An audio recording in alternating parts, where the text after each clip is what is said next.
Good afternoon or good morning or good evening, depending on where you're joining us from, colleagues. We're really delighted to have you join this webinar. And of course, welcome to today's webinar, which is essentially hosted by SouthSouthNorth through our Aligning Financial Flows with the Paris Agreement program that's graciously funded by the International Climate Initiative of the German government. My name is Samson Mbewe, and I serve as a technical program manager and also the research lead on Article 2.1c of the Paris Agreement at SouthSouthNorth. And essentially, it's my honor to be a host for today's webinar and to talk about this, critical aspect of the Paris Agreement, which focuses on, African-led strategies, for aligning financial flows with pathways to low emissions and climate resilient development. And as we, embark on this interesting journey of exploring, operational pathways, because this has been something that has been, quite convoluted within but also outside the multilateral processes on how countries navigate these pathways towards low emissions and climate resilient development.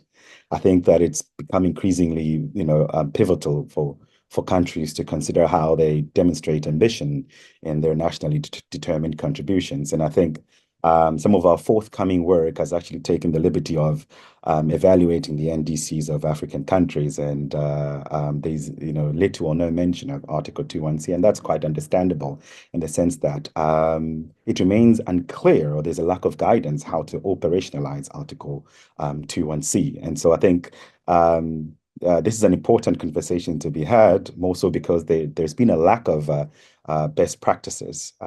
My role here is essentially to facilitate this exciting discussion and, just some traditional rules around this webinar. It will be recorded, and obviously noting that you have registered for this webinar, the recording will be shared with you.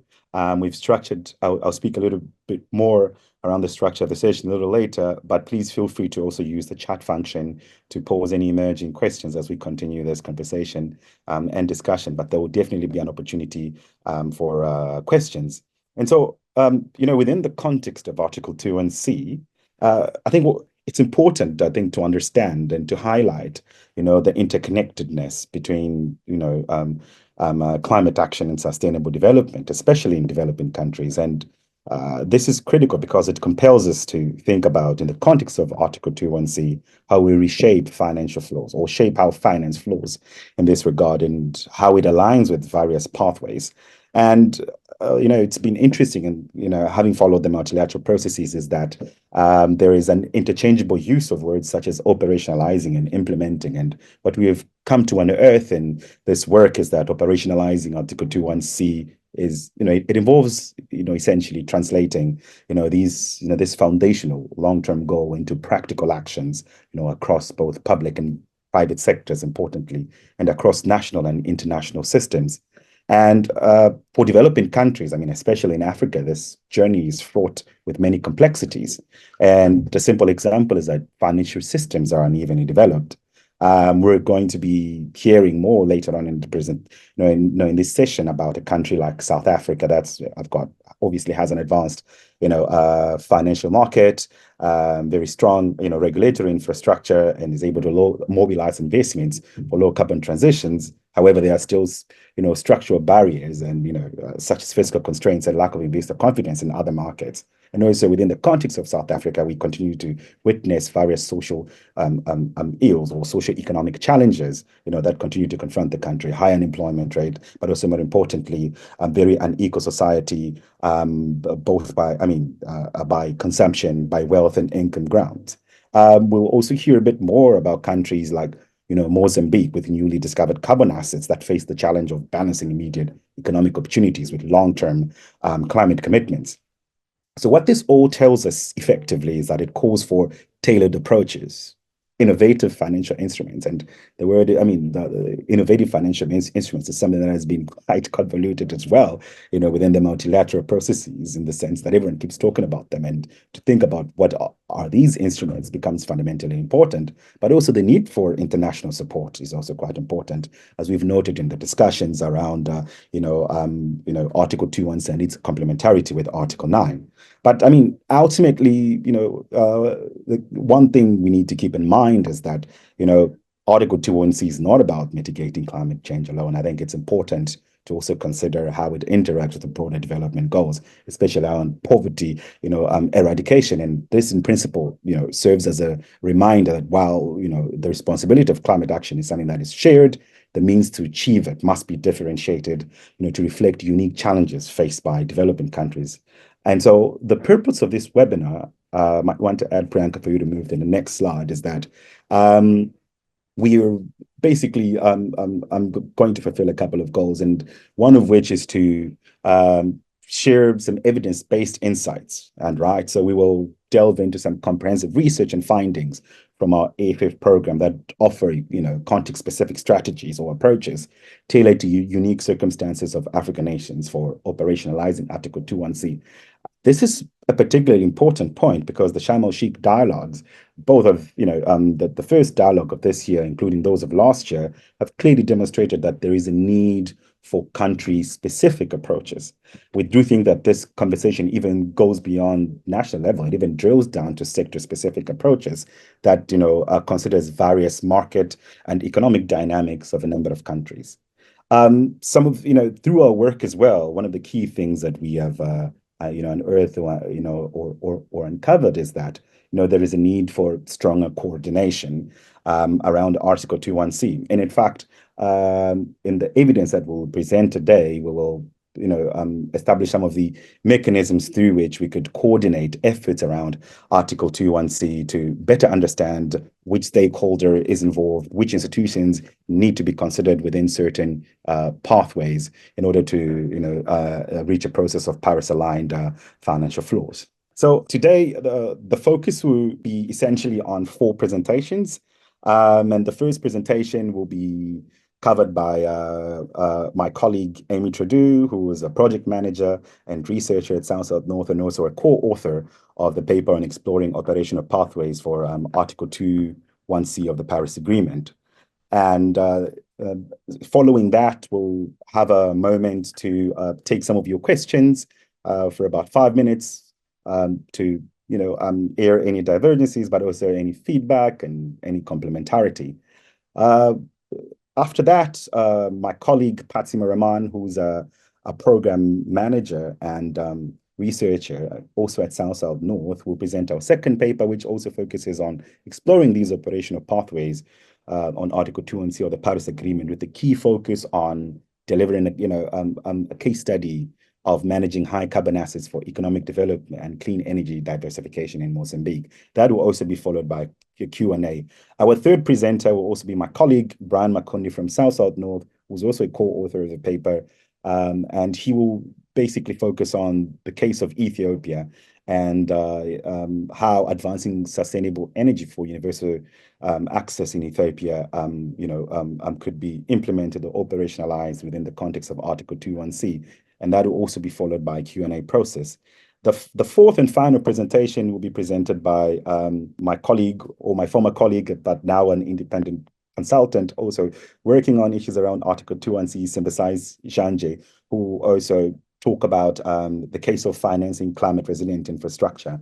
So we've structured these presentations in a way that the first 2 will actually be speaking very much to the low emissions aspect of Article 2.1c, whereas the remaining 2 will focus a bit on the climate resilient aspect of it. And I hope that after these presentations, if we still have some time, we could also have some more discussions. But we look forward to your engagement during this presentation and to have a more robust conversations around what are some of the missing gaps. And we hope that, by participating in this webinar, you might draw some insights for those that will be participating in the Sharm el-Sheikh dialogues, which start on the 6th and 7th of October. And we also hope that some of these pathways could inspire some of the work or shape how you begin to think about constructing pathways for your various countries, sectors, as well as regions. And so, without further ado, I would like to introduce, or rather introduce Aimée, who will be presenting our first paper on exploring operational pathways of Article 2.1c, so the Paris Agreement in Africa, focusing on a case study of high carbon assets or financial assets rather, and the financial sector transformation in South Africa. And I mean, this topic is particularly significant, given South Africa's reliance on coal and its high level of coal-tied financial assets.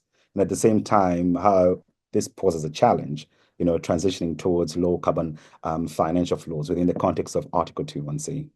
Aimée, over to you. Hi, everyone. Good afternoon or good day. Thank you so much for joining us for this webinar today. And a very big thank you to my colleague Samson for such an insightful and thorough context-setting introduction to the work that we're doing over here. And I think, we can just jump straight into this paper. So I'm going to be sharing some insights and key findings from our South Africa case study paper that examines the role of the financial sector in transforming financial flows in South Africa. And this is particularly in the context of the high carbon financial assets sort of housed in this country. And for those interested, the published paper is available on our website. You can easily access it through this QR code on the slide over here. Give you a second to do that. But it also will be provided and linked in our post-comms to follow this webinar. So start off by giving some context on the situation in South Africa. South Africa, as a signatory to the Paris Agreement, have submitted quite ambitious NDCs, and they are committed to really achieving the objectives of the Paris Agreement, which you're familiar with, and these are namely limiting the rise in global temperatures to well below 2 degrees Celsius, ideally keeping that below 1.5 degrees Celsius. And South Africa has actually heightened and increased its commitment from its first intended NDC that was submitted. In its latest NDC, the ambition has really been increased quite commendably. And when it comes to thinking about how this is going to happen, the financial sector is going to play a really crucial role in fulfilling this commitment. And it will play a super vital role in facilitating South Africa's transition to a net zero economy.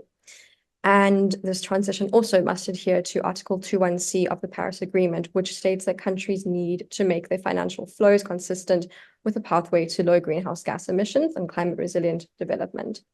Achieving these goals is going to be quite complex and difficult to navigate and will require system-wide transformations. So it's particularly complex to enact and to actualize these commitments and objectives in the South African context because of the really complicated interplay between coal, energy, and the financial sector in the country. South Africa is a really high emitting carbon-intensive economy whose emissions are particularly high for a low to middle income country. And approximately 90% of the electricity that is generated is from coal sources. And thus, we have one of the most coal-dependent energy sectors globally. Due to the historical reliance on coal in the country, many types of institutional investors, such as pension funds, insurance companies, and asset management firms, have really substantial investments in these coal-related financial assets. And while in the context of the ongoing and urgent climate crisis becoming increasingly important and pressing to redirect investments away from coal and emissions-intensive projects, doing so in South Africa is exceedingly complicated. And some of the reasons include that the country is struggling with a constrained budget, declining economy, pressures of inflation, really high rates of poverty and unemployment, and then significant issues of inequality in the country. And so it's within this context that we really tackled and formed the objectives of our paper. With this paper, we aimed to primarily assess the role of the financial sector, and especially that of institutional investors, in contributing to the transformation of financial flows in a country like South Africa, with existing high carbon financial assets and an relatively advanced financial system. And our 4 key objectives and four key areas we were looking at were building a comprehensive understanding and interpretation of operationalizing and implementing 21C of the Paris Agreement, particularly in the African context, quantifying and assessing the potential volumes and sources of institutional investment flows in the South African energy sector, developing an actionable pathway for effectively implementing Article 21C of the Paris Agreement in a country such as South Africa, and finally, providing recommendations on short to medium-term actions by the country's decision makers in order to enable and facilitate the operationalization of 21C of the Paris Agreement. So the first objective that we really tackled and directed our attention to was building a comprehensive understanding of Article 21C. And one of the key issues we identified in this work is that when it comes to understanding of Article 21C, people have been using the terms operationalizing and implementing interchangeably, which is quite problematic because it leads to confusion because they are not indeed the same thing. So in our work, we've clarified these terms and we distinguish between them, in that operationalizing 21C is about turning the long-term climate goal into concrete actions. And the overall aim really is to reshape financial flows towards towards low greenhouse gas emissions and climate resilient development. And, sort of spanning over areas like mitigation, decarbonization, and financial mechanisms, operating across public and private sectors, as well as across domestic and international levels. Then implementing 21C goes beyond the scope of operationalization, and it covers the full spectrum of executing 21C from strategic planning to the actual execution of those strategies. So essentially, operationalizing is a subset of implementing, focusing on actionable steps, while implementation involves the comprehensive execution and monitoring of 21C. Now that we've articulated the difference between these two terms and have a sort of more grounded understanding, it's important to look at why operationalizing 21C is so crucial in the first place. So firstly, within the context of the urgent need to address the climate crisis, implementing 21C will ensure that at the national level, public and private financial investments support sustainable low emissions efforts, which will ultimately align with the overall agenda of the Paris Agreement and the climate mitigation imperatives. This process can also act as a catalyst for increased investment in low carbon solutions, as it may send a signal to the financial sector that transitioning financial flows to low carbon pathways is actually economically viable and not just environmentally desirable or responsible.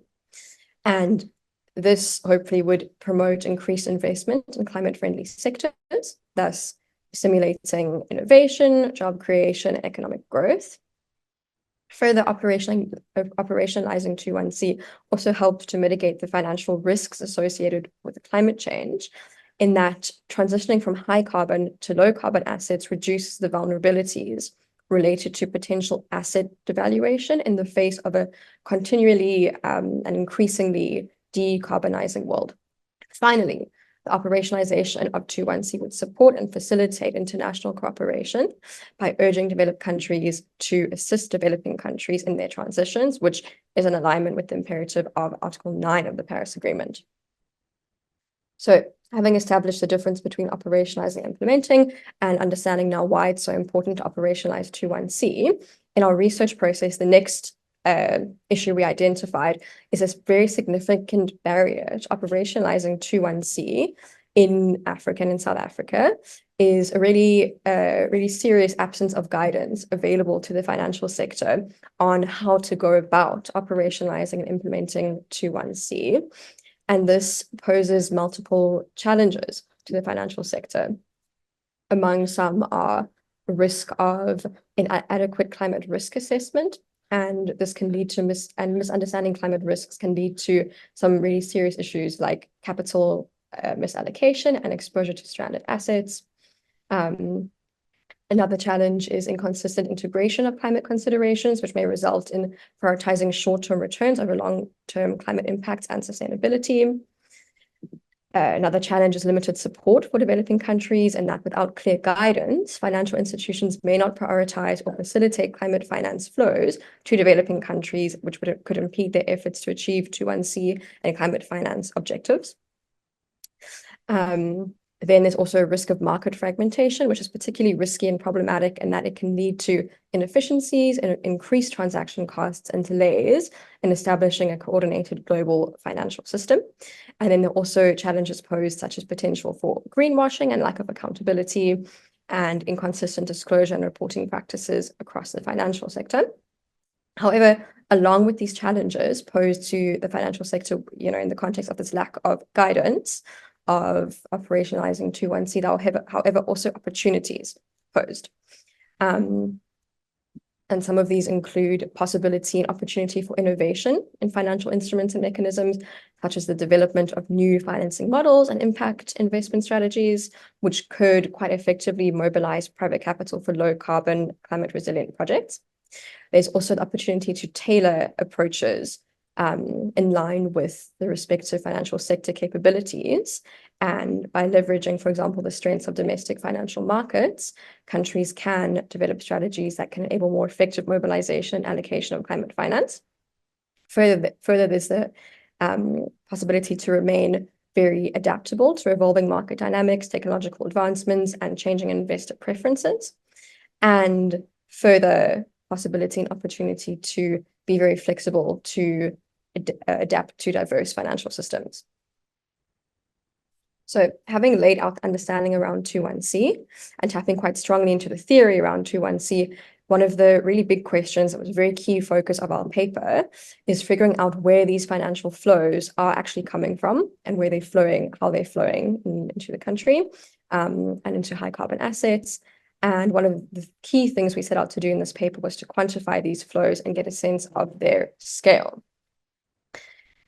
It becomes really important to do that because it opens up the chance to raise awareness of such investments, which in turn improves transparency in the financial sector, which makes it possible to hold institutions accountable, and can highlight instances of greenwashing and also opportunities to support institutions and investors that may need support in transitioning their investments. On top of that, having a clear picture of these flows also helps us understand the transition risks and gives us a really solid idea of how exposed the financial sector really is to climate-related risks.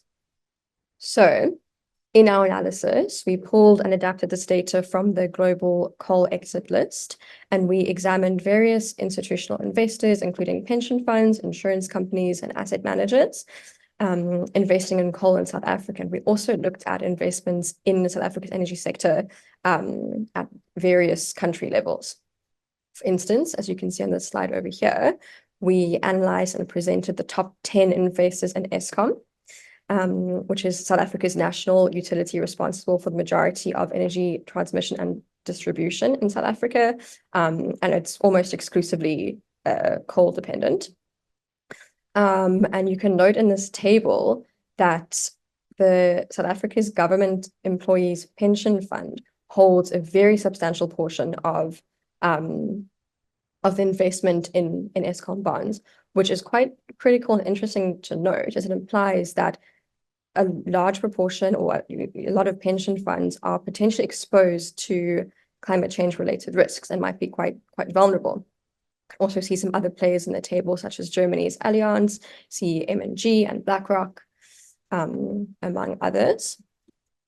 And then moving on, this slide presents the analysis that we conducted at the country level, showing that South Africa is the majority investor by far in Eskom bonds, followed by those entities headquartered in the United States, Germany, the UK. We also see some other countries coming in like Canada, Switzerland, Italy, and interestingly, Bermuda also features in this analysis. We further broke down the types of investors who are investing heavily in coal assets, with pension funds clearly leading the way, followed by asset and investment managers, and then insurance companies, commercial banks, and then finally private equity. We've actually been monitoring this data set quite closely over the past year or so, and it has been updated. And a trend that we've noticed is that over time, commercial banks seem to be reducing their holdings in Eskom bonds, which is quite interesting. Then we also have pulled out this data on the top 10 South African investors in Eskom. And again, we see here that the government employees pension fund is right at the top. We see some other familiar names in this table too, like Standard Bank, Sanlam. And we can also see that there are many different types of investors, ranging from pension funds to asset managers, insurance companies, commercial banking. So this quantification of financial flows and this exercise we undertook is really quite important and quite interesting, as it gives us a lot of information about how complex these financial flows are in terms of investment in high carbon assets in South Africa. And they're coming from really very many different places, including from domestic and public sources, from, as we can see on this slide, domestic and private sources. And as we've also seen, lots of capital coming from international private investors. And this really highlights and illustrates the complexity that is facing us when it comes to realigning these flows with climate goals. So now, with a clear picture of who holds and invests in these coal assets, we shifted our focus to developing a solution and outlining a pathway forward, considering what actions are needed and who should take them in order to guide the country towards a low emissions future and towards mitigation, keeping in mind expected climate risks. Here is the pathway we developed. It's quite extensive and detailed, so it's a bit crammed on this slide, but it is available in full readable size in our paper. So this pathway to operationalizing Article 21C clearly outlines and articulates 9 crucial steps for moving forward. I will take us through each of these steps and underline a few key action points from each step. But please do refer to the paper for much more detail on this pathway. So in our first step over here, we have raising awareness of Article 21C. And this we find and thought to be a really important first step because it's come to our attention through our research and engagement in the space that only really those operating in the climate space really know what Article 21C means and entails. And there's a lack of understanding among those who are centered more in simply the financial sector and in the finance space. So some of the key points under raising awareness of 21C would be to just continue increasing awareness and encouraging action around 21C, making sure to implement a mainstreamed integrated climate governance approach, and to ensure to engage representatives from the private sector and industry association. Just some examples of key points under this step. And then step 2 is the importance, and it becomes very important to assess capacity and identify gaps. And here it would be quite important to make sure that the private sector is included in here, and that is also coordinated quite well by the public in the public sector. And then step 3 articulates the importance of establishing a policy and regulatory framework, which, keeping challenges in establishing climate laws and regulations in mind, some key action points under here would be to mainstream Paris-aligned financial flows in policy and regulatory frameworks, and to also ensure the strong participation of financial sector regulators and industry bodies. And then step 4, now that we will have assessed capacity and knowledge gaps, it becomes important to look at building stakeholder capacity. And some key action points under here would include strengthening authorities' capabilities, promoting collaboration among stakeholders, acknowledging high carbon financial assets, to facilitate knowledge sharing, and to really strongly acknowledge and support the roles of both the public and private sector in this step here. And then we move on to step 5, which articulates the need to develop sustainable financial products for climate investments, and move on to critical step 6, which indicates the importance of setting ambitious climate finance commitments. And some key action points under here would include establishing comprehensive plans and targets in relation to climate finance commitments, integrating climate targets and ESG considerations, addressing national level gaps in climate finance commitments, fostering collaboration and accountability, and ensuring that the private sector is really engaged and supported in this step, and that they are encouraged and assisted to set their own ambitious targets. Moving on to step 7, which is enhancing reporting and disclosure for transparency, which becomes really critical at this point. And some things to keep in mind under here would be the need to balance comprehensive reporting and disclosure with capacity constraints and capacity availability, enabling progress towards sustainable finance, and also making sure to integrate governance and private sector engagement.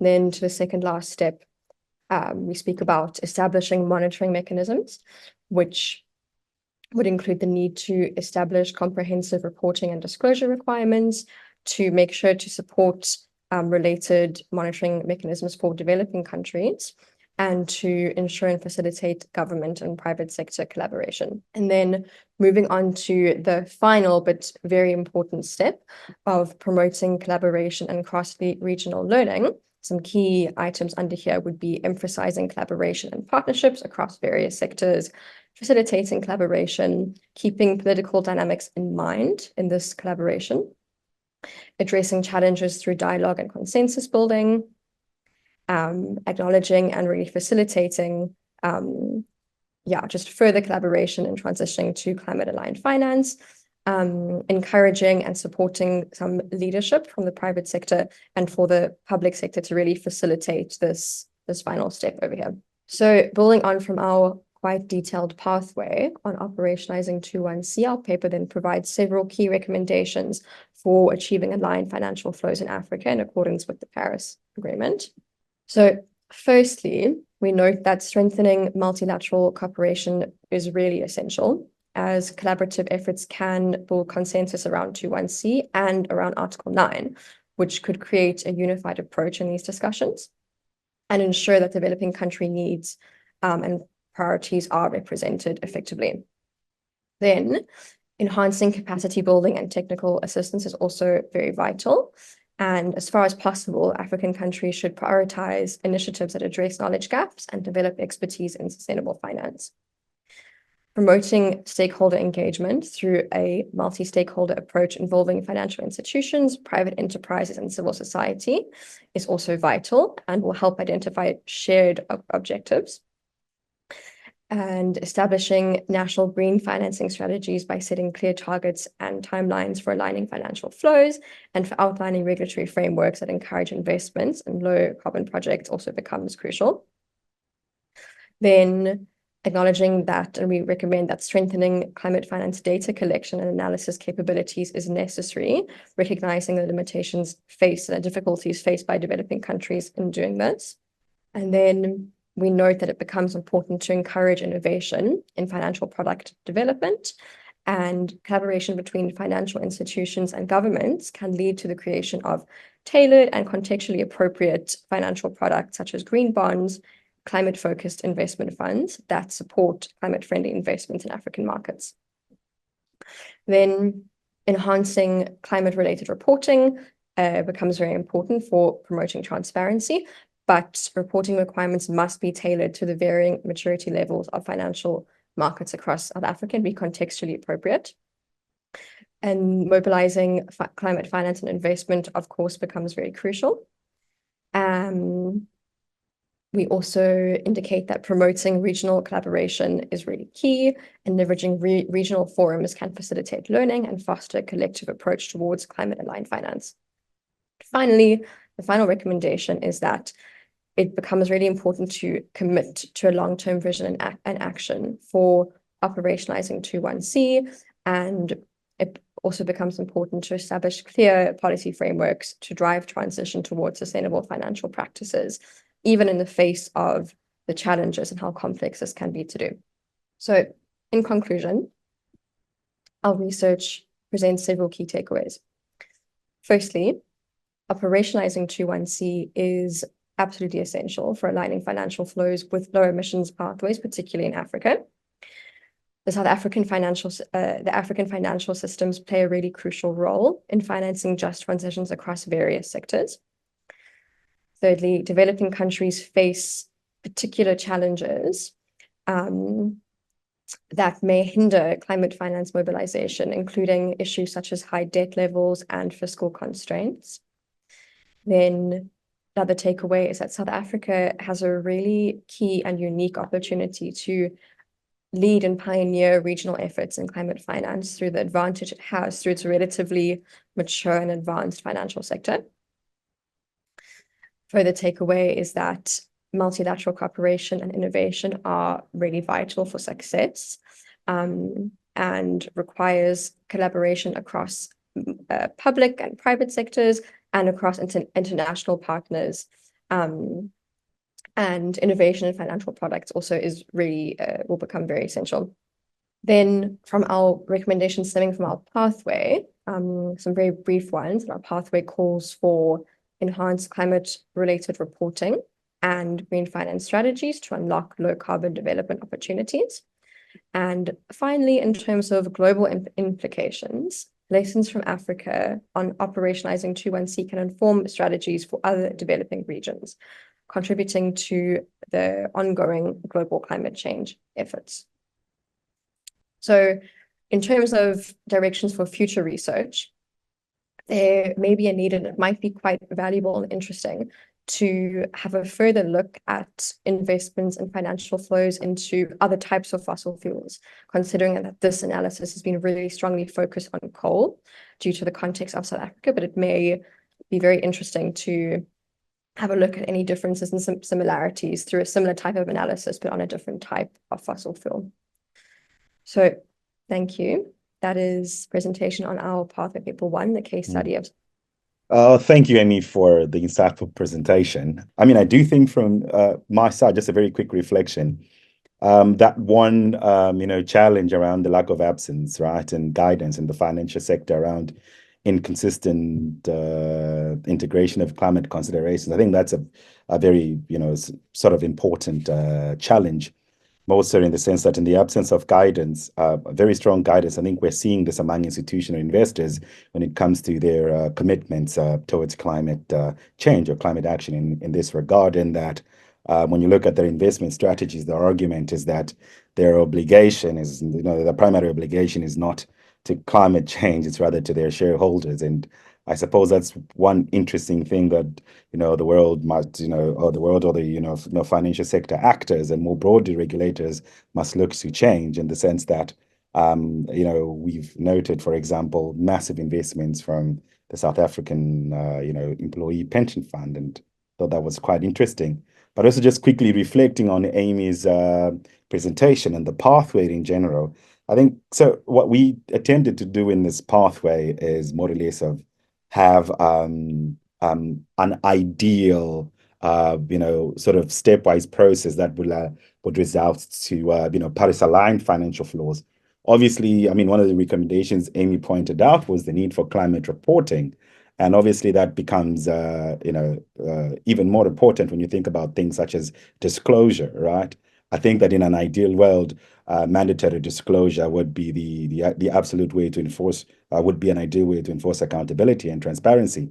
But obviously, when you think about developing countries, that's also a challenge in the sense that, financial markets lack depth, but also, data remains as, a big problem. But I suppose that does not, I mean, that's something that we kind of need to think about and address in terms of how we build capacities and capabilities. And so that's some of what the pathway was trying to depict. Aimée, once again, thank you for your presentation. I'm going to quickly move on to our second speaker, Phatsimo Rahman, who's going to talk about exploring operational pathways of Article 21C, focusing on the case of managing high carbon assets for economic development and clean energy diversification in Mozambique. Over to you, Phatsimo. Thank you, Samson. Thank you, Aimée, as well, for your presentation and laying some of the initial groundwork in terms of understanding, operationalizing, and implementing Article 21C of the Paris Agreement. Good morning to all our participants. Good afternoon in our case. Good morning, good evening, depending on where you are. Thank you again for joining the webinar and for the opportunity to present some of the outcomes or findings of the research we've done in relation to Pathway Paper 2, a case of managing high carbon assets for economic development and clean energy diversification in Mozambique. As with Paper 1, you are welcome to access the paper using this QR code or on the SSN website. I thought it would be great to start off with my presentation with this graph, which first off, I'd say is not a product of our specific research. So this is not our work, but I thought it paints a very good picture and provides a great representation of the issues at hand in terms of the specific case study. So in terms of, with that, it shows a typical and expected relationship between energy or electricity demand and income. As you can see in the graph, many of the countries in the bottom left of the graph, where you have both electricity consumption per capita and low income, are, of course, African countries. This is including Mozambique, Ethiopia, Rwanda. And this is in comparison to the other cluster of countries that you see in the top right, largely comprising of developed and industrialized countries, where you have high electricity consumption and at the same time high income per capita. So the picture tells what I think is an important story, in that the countries in the top right have generally had the benefit of industrializing on the basis of high fossil assets, for example, coal. And even despite multilateral imperatives to shift towards low carbon development, some continue to rely to some extent on high carbon assets. Importantly, I think it tells a story that is quite clearly stated in the red circle, which is that income low energy countries don't exist. So lack of energy access is a major restraint to economic growth. And for countries with limited energy access, this becomes a key barrier that keeps them from advancing their industrialization, and making it even harder to break out of the cycle of poverty and underdevelopment. So African countries, including, like I said, Madagascar, Ethiopia, and for this specific case in point, Mozambique, there's a potential opportunity to move up this graph and achieve growth and development of the countries that we see in the top right. But these countries, like Mozambique, face pressing dilemma in that transitioning away from high carbon assets presents a critical challenge, as the country must balance the pursuit of development and poverty alleviation with the pressing issues of climate change and the imperatives globally for low carbon investment and a shift towards low carbon investment. So it's a complex situation, a dilemma, if you will, but arguably with a strategic approach, Mozambique could potentially navigate these competing priorities and unlock its full potential for growth. So the key question is, how can countries and developing countries in particular, like Mozambique, how can they begin to meet these competing priorities of meeting climate objectives of the Paris Agreement and at the same time tackling real developmental challenges? So I thought we'd start with looking at more broader issues and regional implications of Article 21C. I think it's well established that energy access remains a fundamental developmental constraint across the African continent. Without reliable and affordable energy, countries continue to struggle to harness the full industrialization potential. This further limits economic growth and hinders progress in various sectors, including manufacturing, technology. And so capitalizing on Africa's vast resources, especially its rich mineral resources, and those countries that have identified or discovered high carbon assets, is essential for driving economic development, diversification, and industrialization. In terms of regional policy, the Africa Union's Executive Council has adopted the African Common Position on Energy Access and Just Transitions, which charts the continent's short, medium, and long-term energy development pathways to accelerate universal access to energy and transition in ways, and I highlight, in ways that do not compromise the continent's developmental imperatives. The common position on energy access and just transition also states specifically that Africa must utilize all energy resources.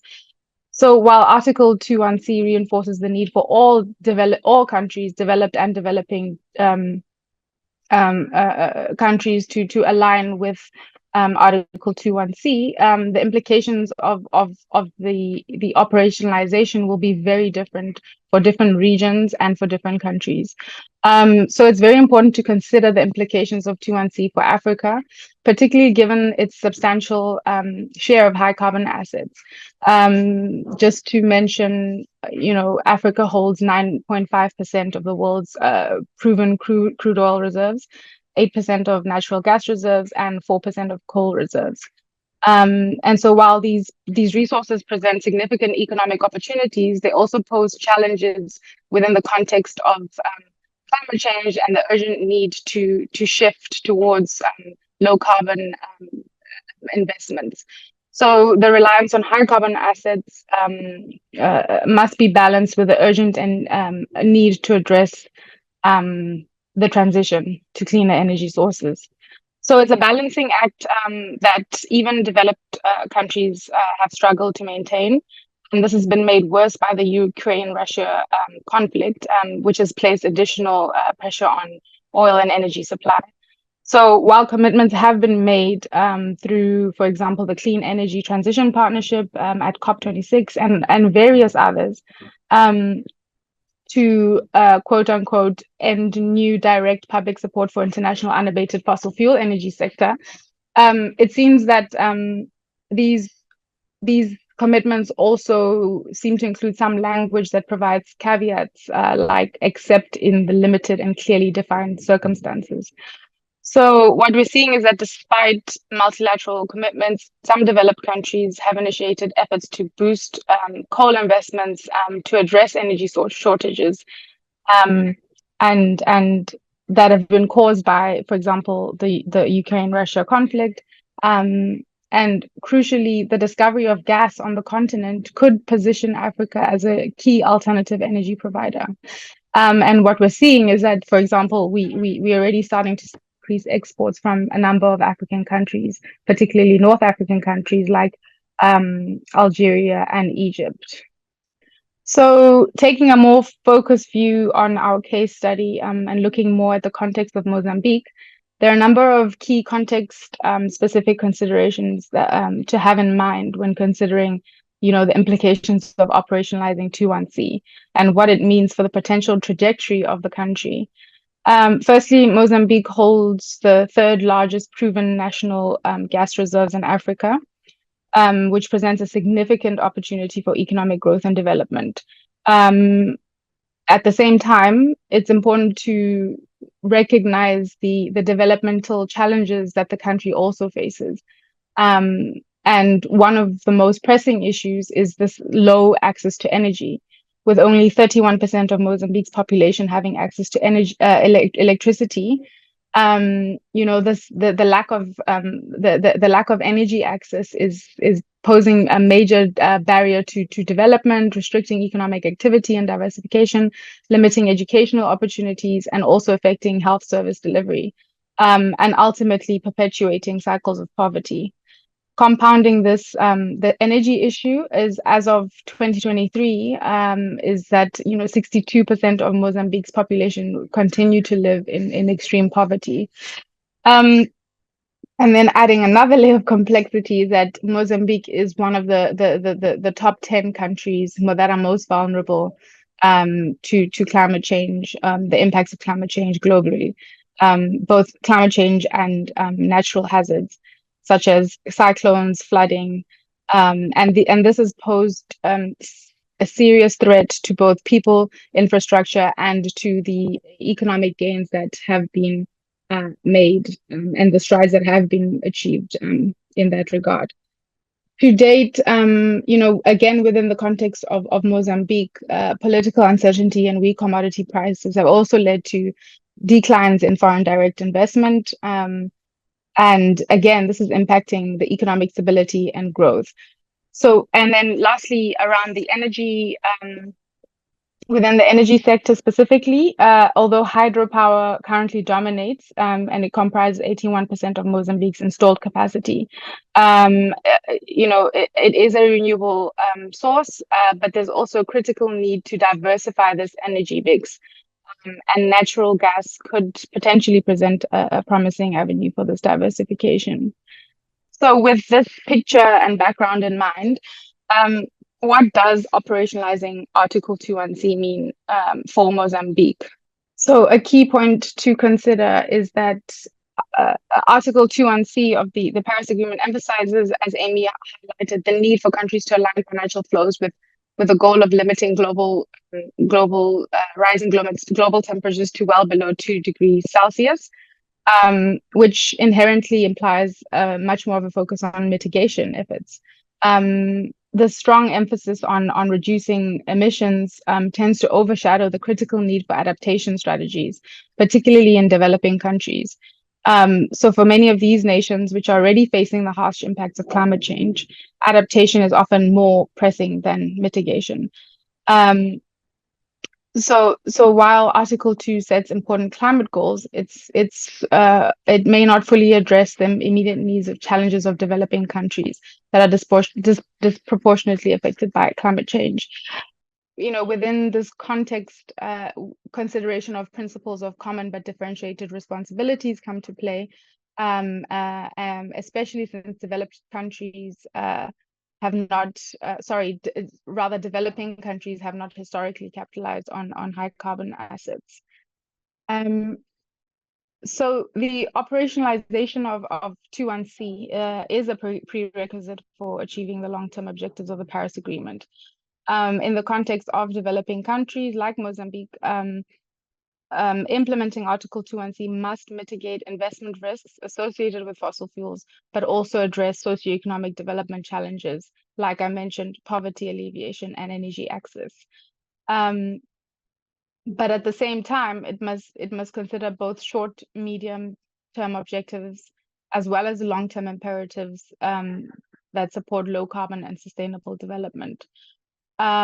So Mozambique, for instance, must align its financial and investment flows with the objectives of the Paris Agreement, while also addressing its own development goals and priorities, considering whether or not it needs to phase in, phase up, or phase up high carbon assets. Within the paper specifically, we posit that that phasing in typically implies an increase in exploration of gas for domestic use, whereas phasing up suggests increasing extraction primarily for export.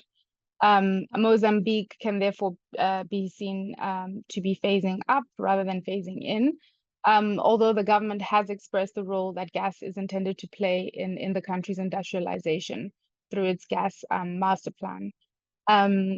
But the short-term exploration of the resource has mostly been intended for export revenue generation.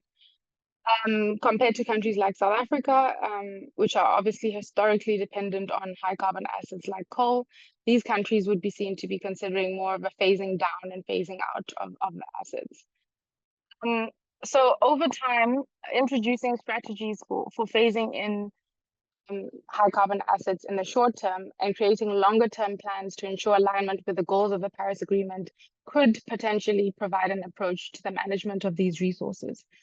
However, as Aimée and Samson reiterated, there remains a notable lack of clear guidance on how implementation of Article 21C should happen and how countries can do this. Particularly for countries that have recently discovered high carbon assets. And so this gap kind of poses significant challenges for these countries. And these countries need to navigate these complexities of balancing economic growth and climate commitments, and also addressing the critical dilemma that they face. So as a result of this lack of clear guidance on Article 21C and the critical acknowledgement that its implementation will vary across different contexts, and that while ongoing discussions do highlight the necessity to operationalize 21C, they often fall short in detailing the practical steps for achieving this. And within this context, the Aligning Financial Flows program aims to develop a pathway that will create that creates a framework for implementing Article 2(1)(c) of the Paris Agreement in countries with recent high carbon asset discoveries, using Mozambique as a case study, and how developing nations can manage these resources in line with 2(1)(c), and the goal of limiting global temperature rises to well below 1.5 degrees. Specifically, the 4 objectives of the paper are to contribute to the discourse and understanding of 2(1)(c) of the Paris Agreement, and how it can support climate action and sustainability in developing countries with newly discovered high carbon assets. To also assess the potential economic, financial, developmental, and environmental implications of investing in newly discovered high carbon assets, and as well as outline a framework for considerations on how countries like Mozambique can manage their resources in a way that exemplifies a just energy transition in line with the goals of the Paris Agreement. And lastly, to provide recommendations for short to medium term actions to support decision makers at the country level. So in line with the objectives of our research, and the objective of understanding the implications of gas in the context of Mozambique, it's necessary to explore the potential opportunities and risks.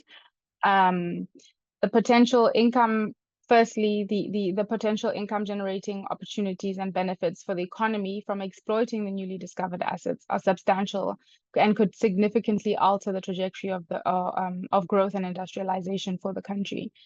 Specifically, tapping into the Rovuma gas reserves could generate approximately $96 billion in economic growth, reportedly, which is nearly 5 times Mozambique's annual GDP. Foreign direct investment is also likely to increase significantly, and with that, an increase in foreign exchange reserves, and of course, government revenue again. The obvious direct benefits, of course, include access to affordable and abundant natural gas, which in turn can promote the growth and energy-intensive industries and significantly shape and achieve industrial development at both pace and scale. However, there are considerable risks tied to relying on gas as a long-term fuel, in particular, the threat of stranded assets.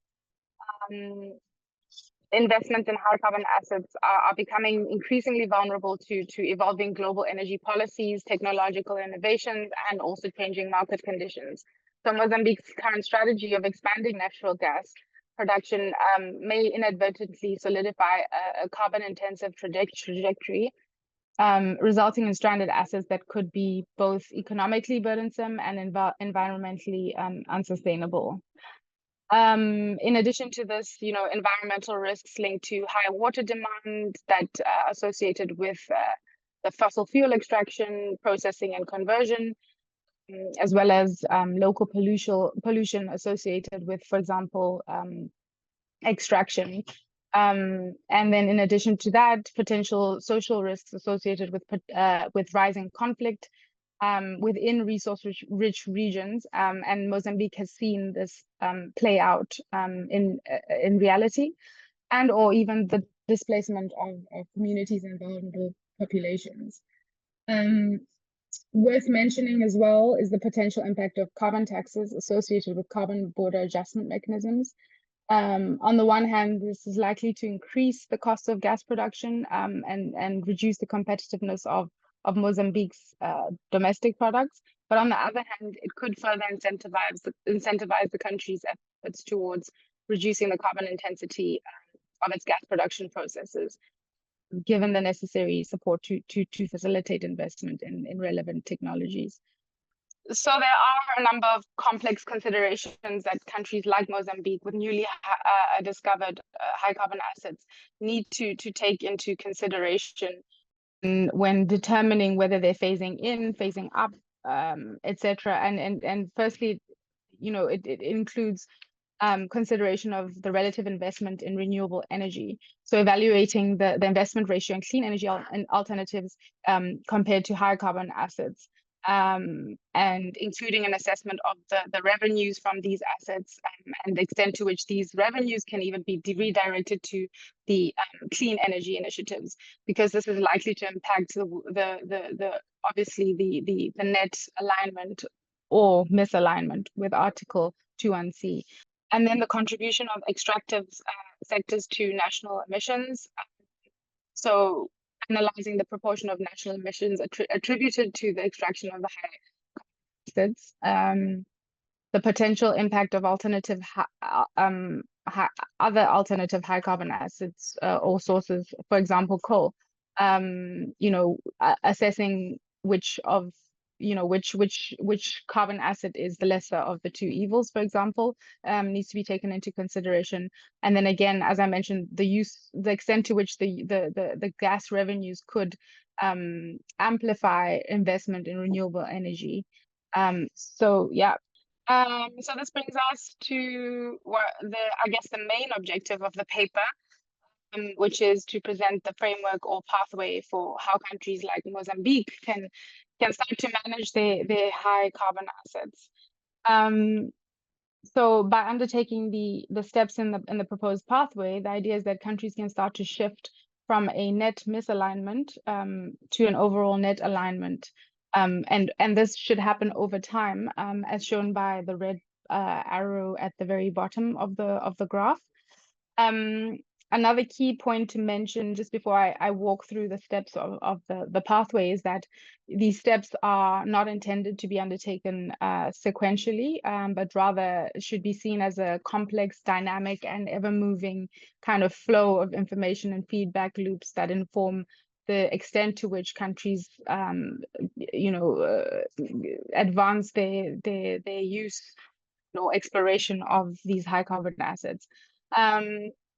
So in terms of the pathway, the first step, as Aimée clearly articulated, was around promoting awareness of Article 21C, and also awareness around the emissions tracking across key sectors and key stakeholders, understanding the crucial, the necessity or the need for these stakeholders to understand the objectives of Article 21C, and fostering a unified approach to emissions reductions, as well as ensuring sector-wide understanding of the purpose from a national perspective as to why, nationally, the imperative towards alignment with 21C. Step 2 proposes the development of macroeconomic models to consolidate existing data and enhance monitoring, reporting, and evaluation systems. So these models are key in assessing investment and emission reduction, and are crucial for continually assessing the balance between investment in high carbon assets and climate versus climate aligned activities. Climate resilient infrastructure or, for example, investment in carbon sinks. So this involves evaluating carbon intensive sectors, including gas, setting targets for energy efficiency and carbon reduction technologies, and developing these models that enable the assessment of the alignment in order to then pinpoint the necessary adjustments that need to take place to move along the spectrum towards more aligned, Paris-aligned financial flows. Step 3 links to step 1 around raising awareness, but also building the capacity at the sectoral level. And this is essential for stakeholders across all sectors to have a comprehensive understanding of their potential contribution to the overall alignment with Article 21C. Step 4 requires the establishment of governance, policy, and legal frameworks for the management of these assets, including consideration of institutional frameworks that potentially include an oversight body that's charged with monitoring specifically the overall net alignment and directives. The country's efforts. Step 5 involves consolidating information around national emissions data across all the key sectors, and developing the strategy for managed transition that hopefully can balance the imperatives of both national development needs and also the goals of the Paris Agreement. I have an eye on the time, so I'm going to rush a little bit through the next slides, noting that we have 2 more presenters after me. But in terms of step 6 of the pathway, that's recognition of the need for creation of a transition plan, and importantly, creating the incentives for enhanced climate-aligned investments. This is key because it recognizes that not only is a robust financing plan essential for mobilizing the resources that are needed to achieve Article 21C, but it will also require a plan to engage financial institutions to ensure access to capital and financial products that facilitate the transition in line with 21C. And also that can promote private sector investment, you know, in climate, in activities that support alignment with Article 21C. So the recommendations from the paper include, in summary, enhancing, again, cross-sectoral engagement, noting that, you know, while it's the government's imperative and an understanding of the extent to which these resources are capitalized on, it is ultimately a cross-sectoral kind of, it requires cross-sectoral engagement in order to operationalize and implement 21C. Also developing long-term energy diversification plans and execution strategies, channeling revenues from gas into leveraging and financing low carbon climate related resilient investments, developing regulatory frameworks to facilitate investment in clean energy, as well as enhancing the capacity and understanding of the multilateral processes and markets, including enhancing this understanding at the sectoral level. Next slide, please. So in terms of the key takeaways, the first one is around the fact that, you know, implementing Article 21C and investing in high carbon assets like natural gas, it's not mutually exclusive. Investing in high carbon assets may in fact expedite the transition to renewable and cleaner energy sources over time. Infrastructure developed for high carbon assets, for example, including pipelines and power plants, can be repurposed and adapted for renewable energy projects in the future. Again, revenue generated from these assets could provide financial stability and resources for governments to invest in research, development, and deployment of renewable energy technologies. And importantly, in the case of Mozambique, it could support their sustainability and create the fiscal leeway to increase investments in adaptation and climate resilience. Yeah, so just to close off, a strategic and managed transition is critical to balance the imperatives of sustainable economic growth and alignment with 21C of the Paris Agreement. So this approach, however, will require proactive measures, strong governance, and clear commitments to decarbonize in the long term, to ensure that the investments in high carbon assets contribute to rather than hinder the achievement of the Paris Agreement objectives.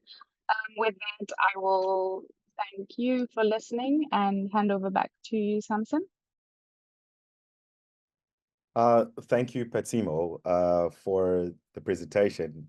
Obviously, lots of complicated conversations around, you know, gas discovery and how that relates to Article 21C.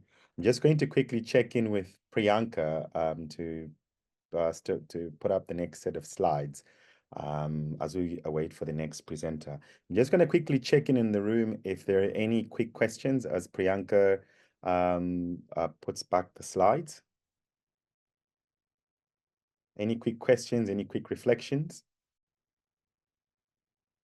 I noticed that in the interest of time, if there aren't any questions for now, we could potentially move on to the next presenter. But first, I want to thank Phatsimo for that lovely presentation. And obviously, I hope that we could have some questions at the end of once we've had the fourth presentation. Any potential reflections on your presentation? I think we have one attendee with their hand raised, Moses. Oh, great. I hadn't seen that. Thanks. Over to you, Moses. If you can be very quick and brief, that would be great.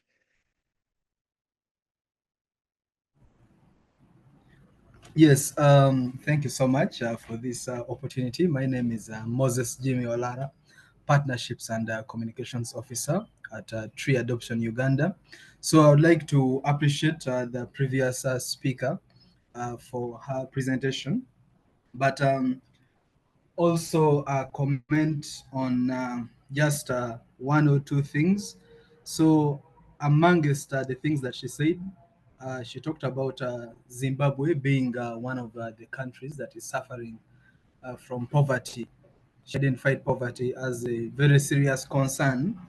And when it came to the part of recommendations, she talked of formulating comprehensive long-term energy diversification plans and execution strategies.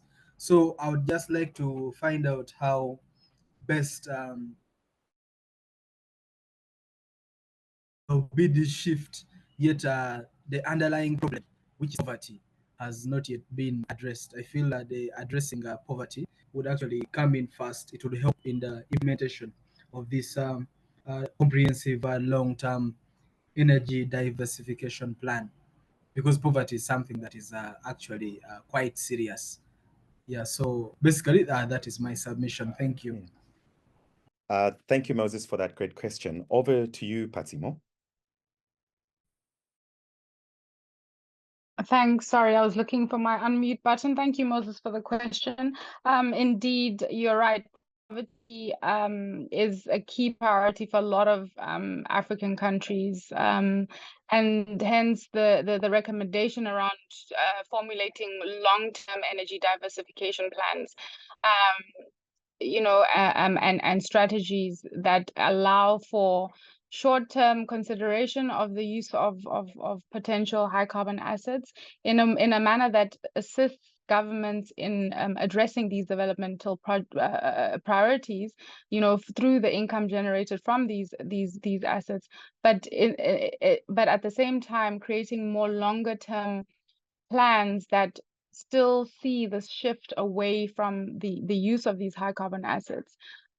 So that's around in a nutshell, that's the recommendation or consideration for how countries can manage these high carbon assets, noting that there's need for short-term plans that prioritize development challenges, but that long we can start to then diversify away from these resources. Thanks. Back to you. Thank you very much, Phatsimo. In the interest of time, I'll quickly move on to our next presenter, who I'm pleased to introduce, Brian Makundi, who will be talking about exploring operational pathways for Article 21C of the Paris Agreement, focusing on advancing sustainable finance for universal access. Over to you, Brian.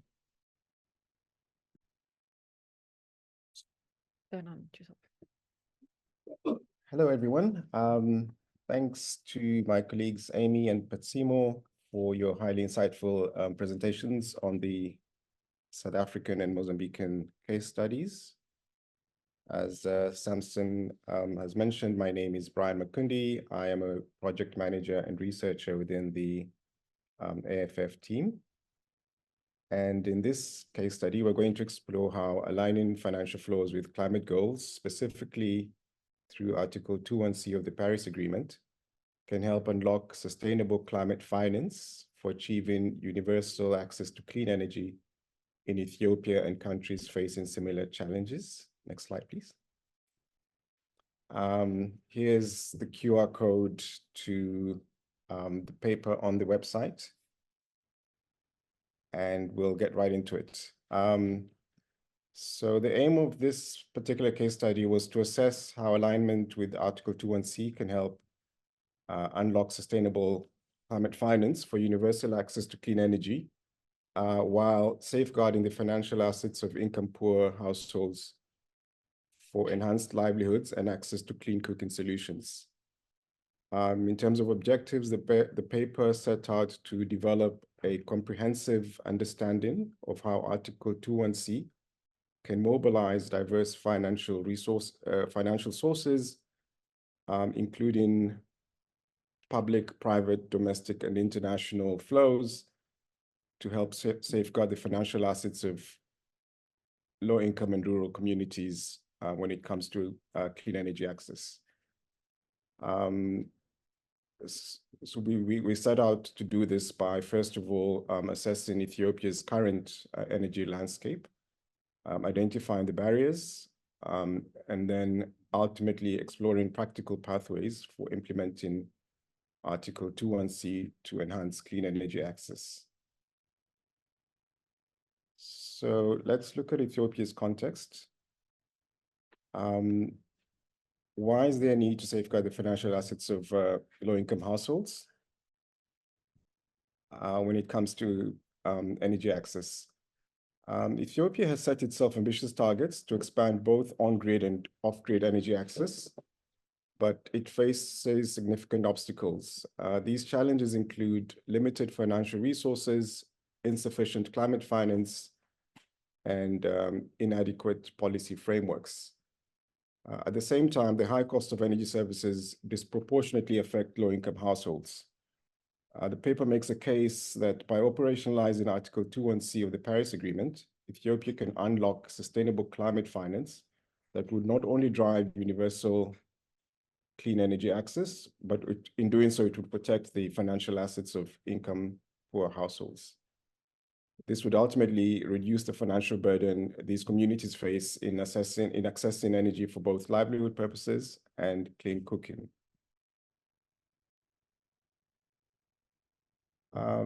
So we start by looking at the challenges to universal clean energy access in Ethiopia. As recently as 2021, only 45% of Ethiopia's population had access to the national grid. And the rural areas were far worse off, with only 22% of households in rural areas connected to the national grid compared to 81% in urban areas. Additionally, 82% of the population relies on biomass and traditional fuels for cooking, which poses significant health and environmental risks. Operationalizing Article 21C could provide the necessary climate finance to achieve universal clean energy access, which would in turn help reduce the disproportionately high energy expenditure that low-income rural households have to encounter. And this slide shows visually,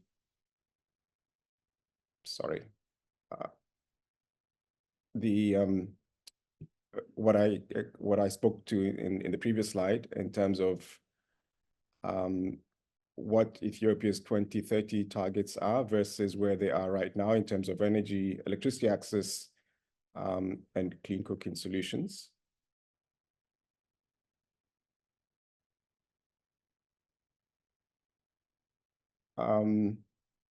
It is important while we consider how Article 21C can help unlock sustainable finance for clean energy access, that we see how this sits alongside Ethiopia's NDC commitments. Ethiopia's NDCs are rooted in its climate resilient green economy strategy, or CRGE, which was introduced in 2011. The Ethiopia's NDCs aim to transition the country to a low carbon economy by 2025, with a goal of reducing emissions by 64% by 2030. However, despite these ambitious goals, both the NDCs and the CRGE strategy do not adequately address the need to align financial flows with pathways for climate resilient and low emission development, as emphasized by Article 21C. we believe this gap represents a missed opportunity to fully leverage climate finance to support Ethiopia's energy access goals. What are the key challenges for clean energy access when you have non-aligned financial flows? There are four main challenges to universal clean energy access in Ethiopia's case. The first being limited infrastructure and high costs. Expanding power distribution, especially in rural areas, is prohibitively expensive, and as a result, many remote locations lack reliable electricity grids. Then there's the issue of low income and affordability. Rural communities simply cannot afford the high upfront costs of energy infrastructure. And the example here would be solar mini grids.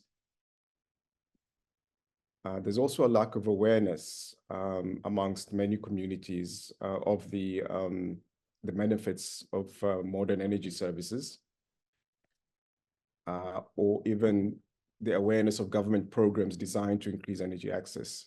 So from a demand perspective, if there's lack of awareness, then the supply of clean energy is likely to lag. And then lastly, there's policy and regulatory barriers, which include ineffective policies, regulations that are not clear, bureaucratic hurdles, thereby making it difficult to attract private investment in clean energy projects. We now look at how implementing new innovative markets in clean energy financing can help this situation under the guidance of Article 21C. So despite the challenges, there are key opportunities to expand clean energy access. There's opportunities in terms of affordability and accessibility. New financing mechanisms must be affordable and accessible, with low upfront costs to make clean energy more viable for low-income households. Leveraging capital, Ethiopia can tap into both local and international funding sources to support large-scale clean energy projects, addressing the supply side of provision of clean energy. And then lastly, there's the opportunity for public and private partnerships, which would help increase the efficiency and share investment risks with the private sector, thereby helping scale renewable energy projects. These opportunities would align well with Article 21C in supporting climate resilient development.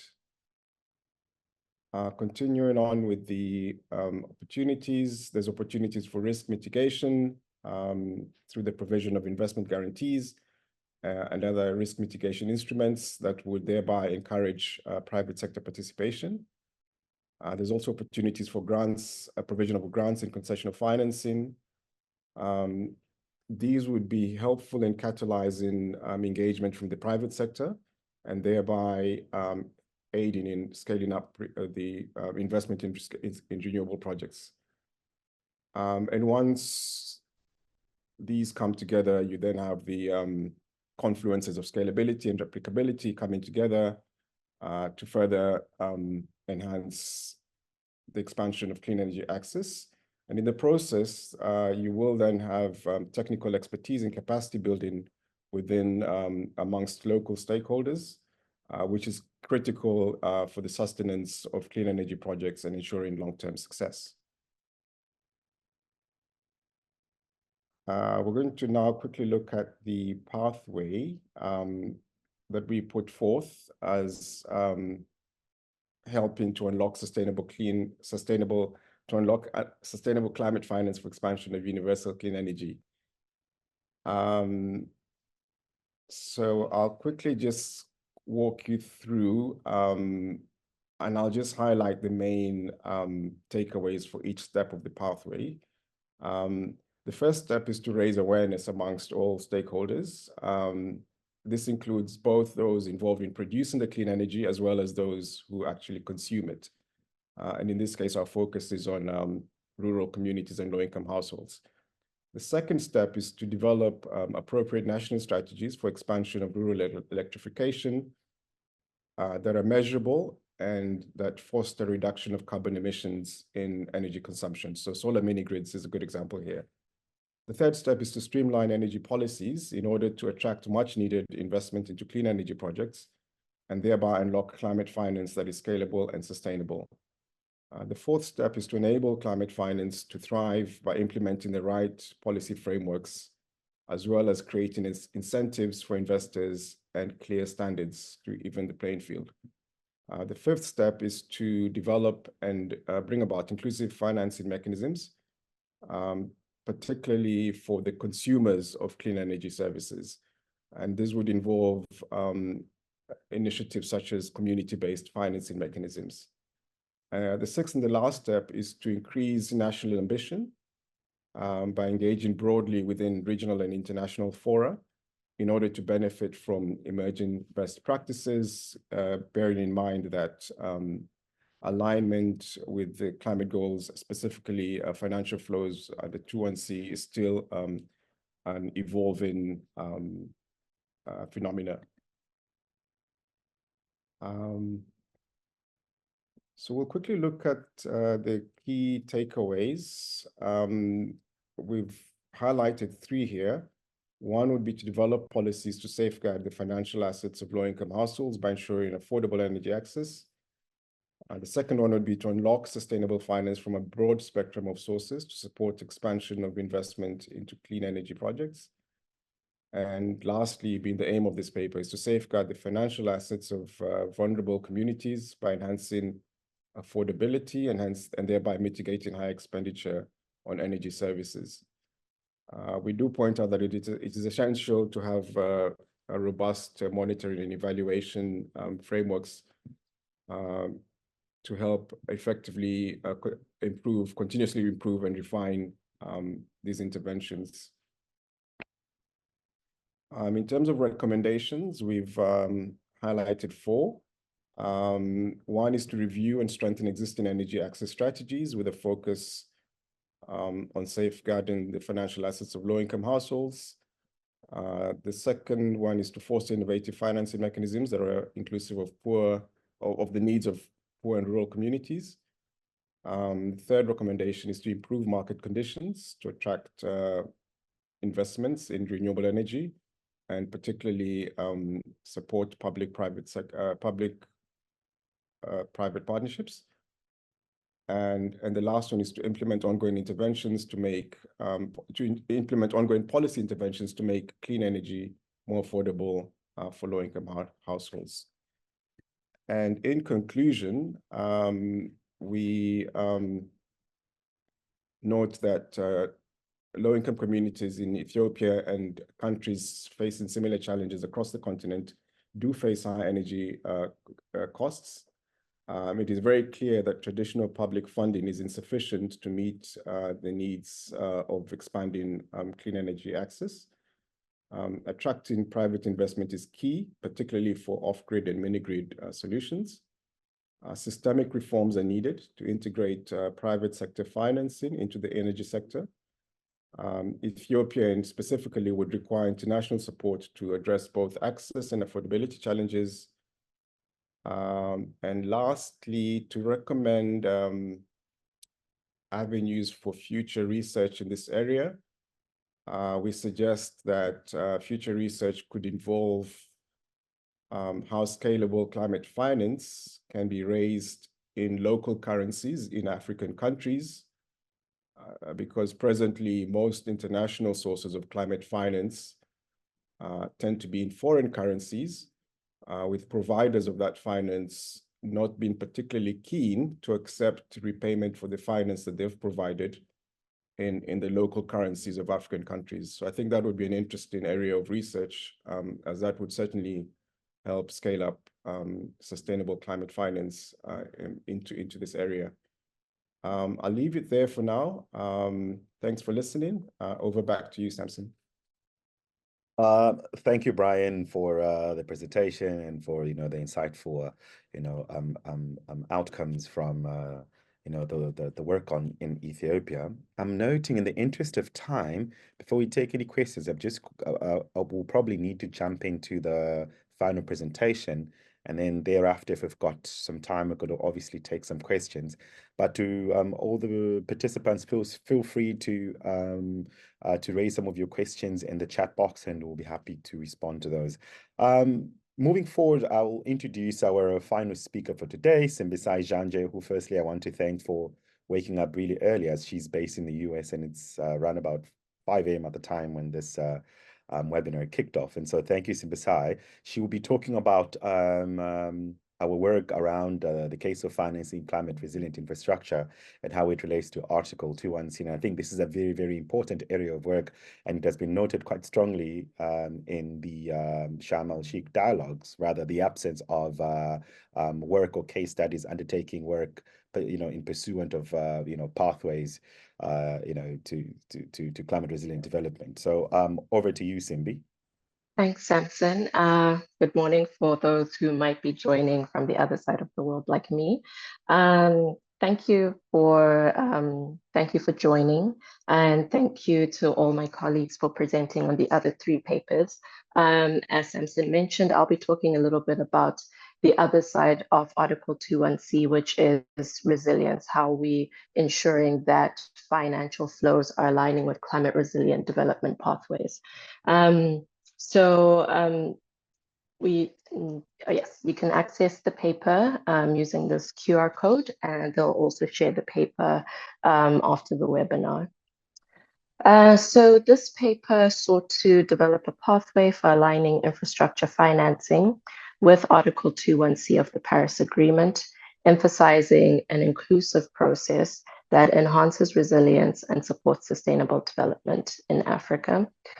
We did this through a desktop research process, and there were 4 main objectives, which were to give an overview of the current state of infrastructure and its financing, focusing more on energy, water, and transport subsectors, exploring how climate resilient infrastructure is understood and how it is also understood on the continent currently, developing an understanding of how we can operationalize Article 21C, and developing a pathway that could be possible for this sector.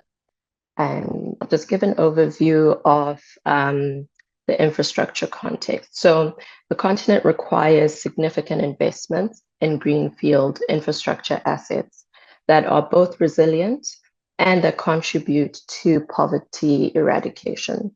Infrastructure plays a critical role in the implementation of a number of continental objectives, including the African Continental Free Trade Area, Agenda 2063, which is our 50-year development pathway, and the Sustainable Development Goals. However, we are currently lagging behind. Over 300 million people lack access to drinking water. More than 700 million people lack access to adequate sanitation, and more than 600 million people lack access to electricity, as being highlighted by Phatsimo and Brian. And over 970 million people lack access to clean cooking facilities. Thus, in the context of leaving no one behind, we need to address the massive infrastructure deficit in a way, again, that is climate resilient and that also contributes to our economic development. So what is the current financing context for infrastructure on the continent? The African Development Bank did an analysis of what it would take to meet the basic infrastructure needs on the continent, and the figures were huge. It's between 130 and 170 billion dollars per year. Now, this figure didn't account for climate resilience, therefore we can assume that the infrastructure gap is even higher. On the continent, we've been seeing rising debt levels, which were also exacerbated by the COVID-19 pandemic. In 2022, for example, public debt in Africa reached $1.3 trillion, which represents a 183% increase since 2010, which is 4 times higher than our GDP in dollar terms. Further, historically, a large share of Africa's debt was held by multilateral and bilateral creditors, for example, in the Paris Club, which meant that we could access concessional loans and we would be able to restructure debt much easier if it was necessary. However, we've been seeing a rise in private creditors holding a lot of Africa's debt, and it's estimated that it's currently at about 44% of Africa's debt. And I think this has huge implications for the cost of finance and which countries can access finance. Further credit rating downgrades during the pandemic have also made it difficult for countries on the continent to access finance. 32 African countries were rated by at least one of the 3 rating agencies. And during the pandemic, 56% of them were downgraded. And this was at a higher rate than the global average of 31%. So there are lots of questions around one, the cost of finance, and also the ability of countries to be able to service their debts, because this comes at the price of financing development activities. There've also been rising uncertainties over investments in large-scale energy infrastructure, as Phatsimo highlighted in her paper in Mozambique. And there've also been governance challenges at all scales, looking at the regulatory environment for infrastructure financing. And that's for both low carbon infrastructure options, so for example, renewable energy projects, but also in the water sector as well. So who's funding infrastructure? And the Infrastructure Consortium of Africa publishes an annual report on the state of infrastructure financing. And the trend has largely been that national governments are the greatest financiers of infrastructure on the continent. The private sector has had limited involvement in the infrastructure sector, with the exception of in South Africa, where they contribute about 2/3, where they make up 2/3 of the financing commitments there. Some of the factors which have been identified for the lack of private sector involvement include a weak enabling environment, poor governance of public institutions, the lack of appropriate financial vehicles, but also the risk appetite of different types of financiers. So private versus multilateral, they're more able to take on a better risk, but also the question of bankable projects and high impact project pipelines. In terms of the sectors, the transport and energy sectors have received the dominant financial commitments. And for the continent, this has made a lot of sense. We've seen a lot of investments in roads, for example, and this is primarily because of the drive for regional integration, as envisioned with the African Continental Free Trade Area, as well as Agenda 2063. I do want to highlight that water, despite its importance to socioeconomic development, to other sectors such as health and education, has seen the least amount of commitments. And this has implications for how other subsectors develop. Next slide.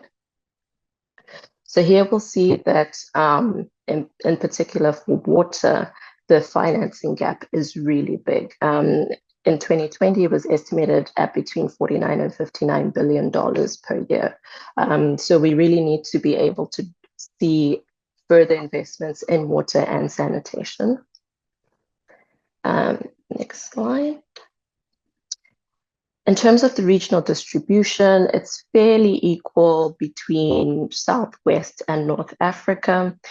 Central Africa, across the years, has received the least amount of financial commitments in infrastructure, as well as cross-regional projects. I do want to point out that for Southern Africa, it's a little bit distorted because South Africa actually receives more than half of the financial commitments.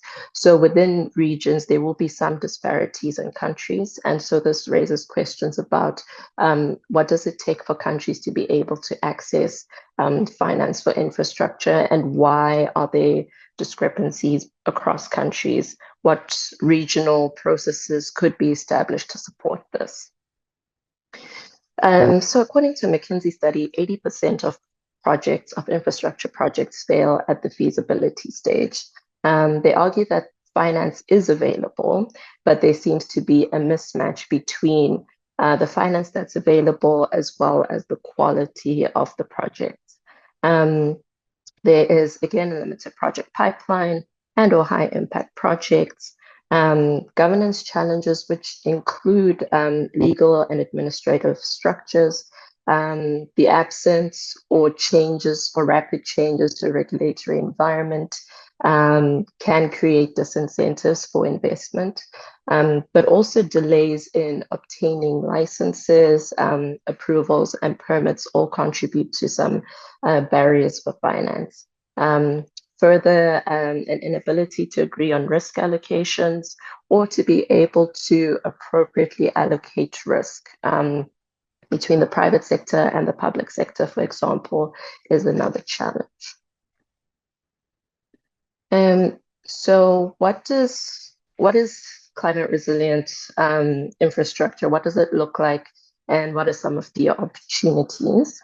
So for the continent, we've been seeing a lot more extreme weather events. For example, in 2022, more than half of South Sudan was underwater due to heavy flooding. We also have the experience in Southern Africa with Cyclone Idai and Cyclone Kenneth, all happening within weeks of each other, causing significant infrastructure damage. So climate change poses a significant financial cost, all in terms of rehabilitation of infrastructure, maintenance of infrastructure, and the reconstruction of infrastructure. For example, it could cost upwards of 183 billion by 2100 to maintain the road networks which are damaged by climate-related impacts. So this will include heat and flooding.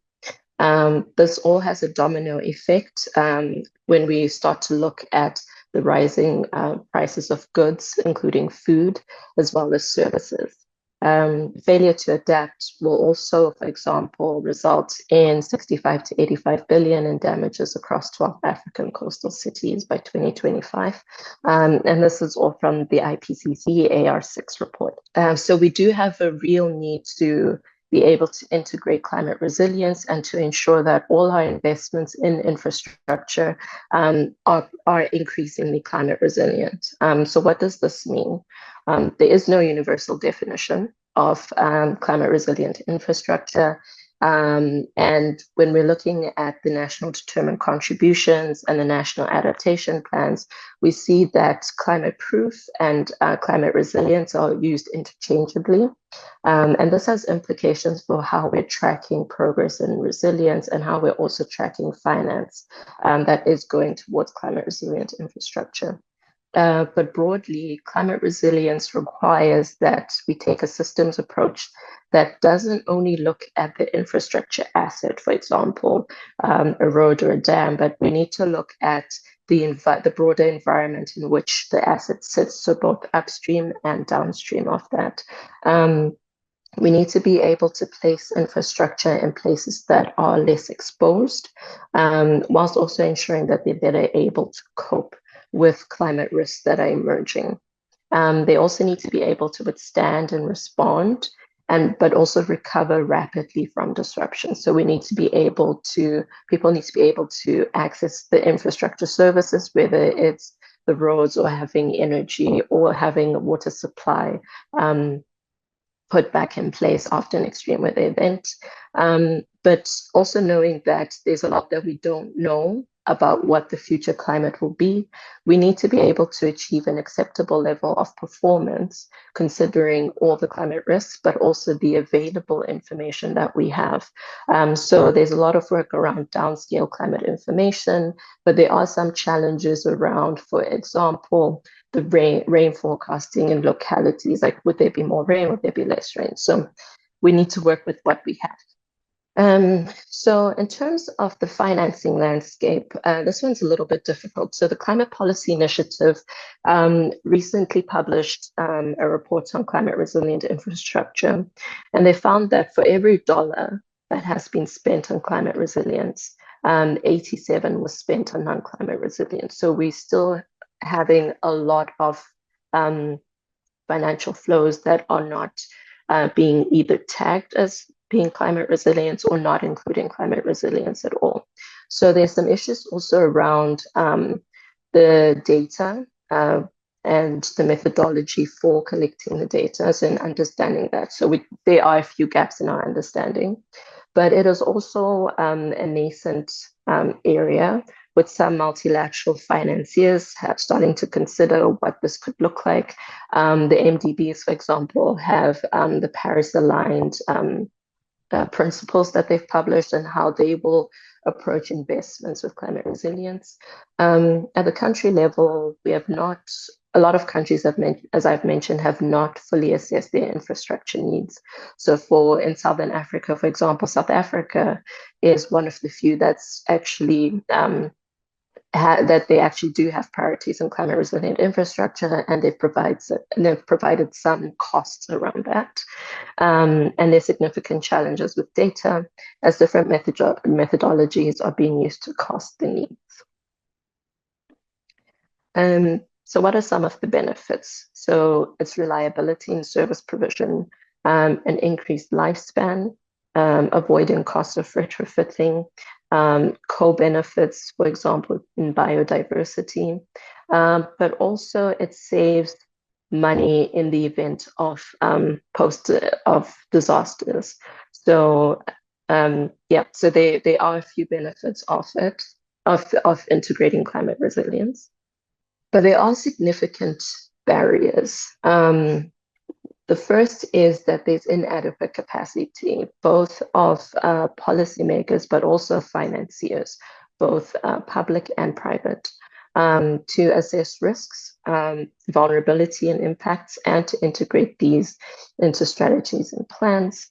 There's been limited access to adaptation finance and downscale climate information. I think the case for the Program for Infrastructure Development in Africa, when we had a discussion with them, they noted that it has been difficult to be able to access climate finance to help them assess the feasibility of some of the projects within the pipeline. But also, we need to note that only 5% of the climate finance flows that went to Africa went towards adaptation. So before we're even considering infrastructure broadly, we have very limited adaptation finance coming to the continent. Thirdly, there's limited guidance at the country level where infrastructure projects are implemented to ensure that they are climate resilient and contribute to broader resilience. The continent also there are not yet a lot of examples of construction codes, standards and metrics for climate risk integration into the design and subsequent financing of infrastructure. So what does it look like on the continent? So there is no specific policy regarding climate resilient infrastructure. However, the African Union Climate Change and Resilient Development Strategy outlines some actions required to drive resilience. And one of these includes changing development banks' project financing and evaluation requirements to prioritize resilience and access equity, as well as establishing and prioritizing resilience designs and standards for road transport. So we are starting to see some examples at a policy level that can support some action. But there's a lack of policy coherence at all scales, so continental, regional, and national, which limits the extent to which climate resilience can be mainstreamed. For example, at the regional level, adaptation and resilience are partially or not addressed in infrastructure master plans. This also extends to climate plans where there's often a lack of clarity as how to integrate climate risk and resilience into infrastructure design, or how to climate-proof existing infrastructure. But there are examples of regional economic communities recognizing this gap and working towards addressing the gap. So for example, the Economic Community of West African States in their climate change strategy highlight this gap in terms of the infrastructure, and they also highlight which infrastructure projects will need to be reassessed based on different climate scenarios. And they're actively looking for finance to address the gaps identified. And we're also seeing a lot of initiatives that are focusing on project preparation. Again, given that the majority of Africa's infrastructure needs to still be constructed, focusing on project preparation, integrating climate resilience there is key. Next slide. So what are some of the things when considering Article 21C? I think the biggest thing that emerges is how to define resilience, given the context-specific nature of adaptation and resilience. It makes it difficult to define at a portfolio level how projects are contributing to resilience. We also need to think about a common methodology for tracking resilient financial flows and tracking and tagging resilience within that.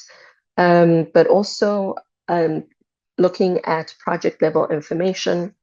A lot of the information that is available is on commitments and not actually the amounts of money that are dispersed. So there's a lack of transparency at the project level on that. But we also need to figure out how we support policymakers, given that they are the largest financiers, given that national governments are the largest financiers of infrastructure. How do we build their capacity to ensure that resilience is integrated? So a pathway, next slide. So the pathway within this has 6 main areas. Raising awareness, as discussed across all the papers, is critical. And given the multiple interpretations of Article 21C, but also the lack of discussion around resilience and looking at development priorities, we need to be able to drive discussions both at the country level and the continental level, given the long-lived nature of infrastructure. We also need to consider what a climate resilient infrastructure pathway looks like. And here there are a few things that I'd like to note. One is that we need to be proactive as a continent in terms of framing Article 21C and what it means, along with a timeline for the transition towards aligning financial flows. And we need to understand clearly what the exposure to hazards and vulnerabilities are for our key infrastructure assets. We need to establish clear parameters for financial actors in the sector, which involves developing an understanding of what climate resilience within our context, within our country context looks like, and how it is to be measured. So we need some principles and we need some metrics for that. And we need to draw upon different knowledge bases. So indigenous knowledge will be important, communities' lived experience, because the impacts at a local level will be far different than if you were to kind of scale out.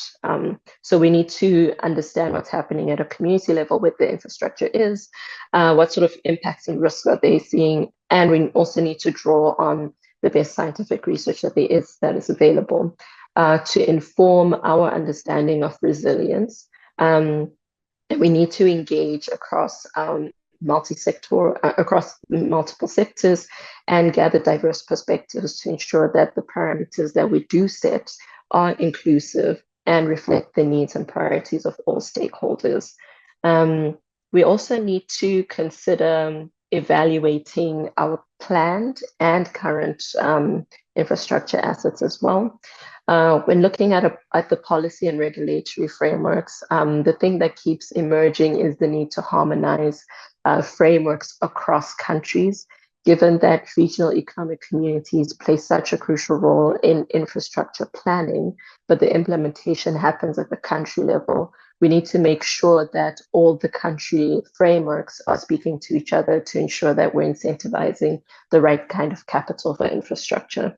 Coordination, collaboration, and learning are also key components of this, along with a monitoring and evaluation component. And lastly, I'll just touch on capacity building. I think that there are a lot of areas that we need to be able to support both policymakers and financiers, which include identifying and appraising climate risks, integrating climate risks across investment portfolios, utilizing climate information in decision making, as well as identifying what some of the limitations of climate information are. Developing and implementing and monitoring climate resilience within the policies to be able so that we're promoting adaptive management within the sector, flexibility and learning. And lastly, the recommendations broadly just talk to the need for us to increase investments in project preparation. So although we are seeing a lot more initiatives emerging, they're still few and far in between. We do need to also encourage investments in data collection and sharing, given that climate resilience is a new space within the infrastructure sector, but on also looking at ways that we can de-risk for certain sectors. Policymakers need to also consider introducing some form of disclosure requirements for financiers, which can support the identification of physical climate risks and a better understanding of what our exposure will be. And we need to address some of the regulatory and policy barriers. So I'll leave it there and hand it back to Samson. Thank you, Simbisai, for that exciting presentation. And obviously, climate resilient development, is one of the key considerations, at least an underexplored area of work in the context of Article 2.1c with very limited best practices. So I do hope that participants, have found it insightful. I note that we have gone over time, and I just want to appreciate all our participants, attendees, for sticking around for 2 hours, listening to all of these complex conversations. I know we had skipped, the Q&A, aspect when we presented the third paper, and I just want to quickly check in if there are any specific burning questions from the participants on the last two presentations. Thank you for your presentation, and also thanks to all the participants for taking time to join us. More specifically, I want to thank Phatsimo as Aimée for taking time to speak and showcase some of the work that we're doing. I mean, from our side, really, these are very complex and complicated matters, and what we've been attempting to do is to demonstrate that Article 2.1c is extremely complicated in so many ways. And I think that for Africa and most developing nations is that Article 2.1c is something that we need to link quite closely, because climate action and development are interconnected in so many ways. I think for one of the things that, for example, the paper Aimée presented on South Africa and investments in Eskom shows a very interesting pattern, a pattern that shows us that to realign our financial flows, we need to take into account the different sources and flows of finance, public versus private, international versus domestic. Otherwise, without that, we are exposed to systemic risks that might result in even crippling financial markets in Africa that are quite weak and lack the necessary regulation. I think Moses had pointed us to a very interesting point when he highlighted the importance of poverty when Phatsimo talked about the need to develop a long-term strategy. And I just want to flag that our paper on Mozambique is not necessarily a gas paper, but rather what we were trying to posit there is the dilemma that countries like Mozambique find themselves at a point where the world is calling for decarbonization. And in the broad context of the Paris Agreement, I think given Africa's limited historical contribution to global emissions, I think there's a case to be made there around how do we pragmatically, equitably foster sustainable development. I think the one thing that we've often known as developing countries, or for the most part, is that most countries, even those that are developed right now, is that growth models have often been anchored on the exploration of raw materials. And I think Mozambique finds itself in a very peculiar case in that investments in fossil fuels are increasing at this point, but they're also exposed to other issues such as CBAM, which might be create even more problems for long-term sustained growth. I think I'll probably stop there in the interest of time and just thank all our participants once again for attending the webinar, and wishing you all the best. And for those that will be participating in the Sharm el Sheikh dialogues, thank you so much, and I hope we get to reconnect soon. Goodbye.